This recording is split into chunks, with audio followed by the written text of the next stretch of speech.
Hello' friends, আজি আন এটা ভিডিঅ' লৈ আপোনালোকৰ মাজলৈ আহিছোঁ আৰু এই ভিডিঅ'টোত আমি আজি আলোচনা কৰিম।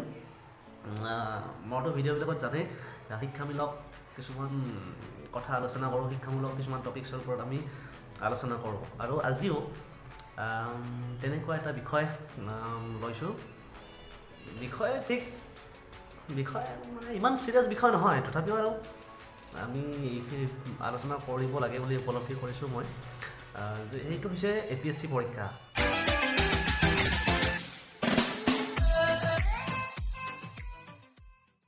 সকলোৱে গম পায় এইবাৰ বঢ়িয়াকৈ বহুত মধ্যবিত্ত ল'ৰা ছোৱালীও APSC পাইছে আৰু সেইকাৰণে এইটোৰ পৰা আমাৰ এটা আশাৰ সঞ্চাৰ হৈছে যে আমিও APSC পৰীক্ষা দি উত্তীৰ্ণ হ'ব পাৰিম আৰু এটা ভাল চাকৰি ল'বলৈ সক্ষম হ'ম।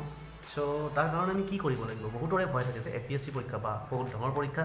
আৰে ভাই, ইমান ডাঙৰ পৰীক্ষা নহয় যে এইটো সকলোৱে দিব পৰা পৰীক্ষা। জাষ্ট এটা কোৱালিফিকেশ্যন মাৰ্কিং থাকে আৰু কোৱালিফিকেশ্যন মানে কি, আপুনি গ্ৰেজুৱেট হ'ব লাগিব। গ্ৰেজুৱেট হ'লে, যিকোনো বিষয়ত গ্ৰেজুৱেট হ'লে APSC পৰীক্ষাত অৱতীৰ্ণ হ'ব পাৰিব। তাত কোনো পাৰ্চেণ্টেজৰ কথা নাই। গ্ৰেজুৱেট হ'লে আপুনি APSC পৰীক্ষাত অৱতীৰ্ণ হ'ব পাৰিব।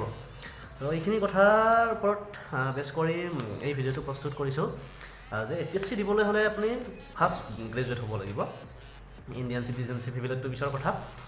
ফাৰ্ষ্ট হ'ল গ্ৰেজুৱেট হ'ব লাগিব। তাৰপিছত আপোনাৰ আৰু এটা কনফিউজন থাকে যে মিডিয়াম কি হ'ব। মই কি মিডিয়ামত লিখিম? মইতো ইংলিছ নাজানো, মই এছামিছ বেকগ্ৰাউণ্ডৰ পৰা গৈছোঁ বা অন্য কিবা ৰিজনেল ভাষাৰ মানে মিডিয়ামৰ পৰা গৈছোঁ। তেনেকুৱা এটা ভয় থাকে আৰু সেই ভয়টো আঁতৰাবলৈ যোৱাবাৰ যি চিলেবাছ ওলাইছে তাত লিখি দিছে UPSCটো সেইটো হয়। আৰু APSCটো আপুনি কি কৰিব পাৰে, নিজৰ লেংগুৱেজত লিখিব পাৰে, যেনে অসমীয়াত লিখিব পাৰে বা বেলেগ 8 চিডিউলৰ ভিতৰত যিবিলাক ভাষা আছে সেইবিলাক ৰিজনেল ভাষাত আপুনি লিখিব পাৰে এনচাৰ শ্বীটবিলাক। আৰু APSC পৰীক্ষাটো সাধাৰণতে 3টা ষ্টেজত হয়, এইটো চবেই জানে, প্ৰিলিমছ, মেইনছ এণ্ড ভাইভা। আৰু তাতে আপোনাৰ প্ৰিলিমছটো আৰু সকলোৱে টিক মাৰ্ক মাল্টিপল চইচ কুৱেশ্যন, তাতে এইটো আৰু ইংৰাজীতে আহিব আৰু সেইটো কথা নাই। আৰু যিটো আপোনাৰ মেইনছ হ'ব, মেইনছটো কিন্তু আপোনাৰ কুৱেশ্যনবিলাক ইংলিছত হ'ব আৰু অলপ বুজিব লাগিব যে ইংলিছত কুৱেশ্যনটোনো কি সুধিছে। সেইটো জানি কেনে আপুনি অসমীয়াতো লিখিব পাৰিব, এইটো ইমান ডাঙৰ কথা নহয়। আৰু তাৰপাছত আহিল ভাইভাত যিকোনো ধৰণৰ কুৱেশ্যন হ'ব পাৰে, আপোনাক ইংলিছতো সুধিব পাৰে, অসমীয়াতো সুধিব পাৰে। তেনেকুৱাকৈ অলপ প্ৰস্তুত কৰিব লাগিব নিজাববীয়াকৈ।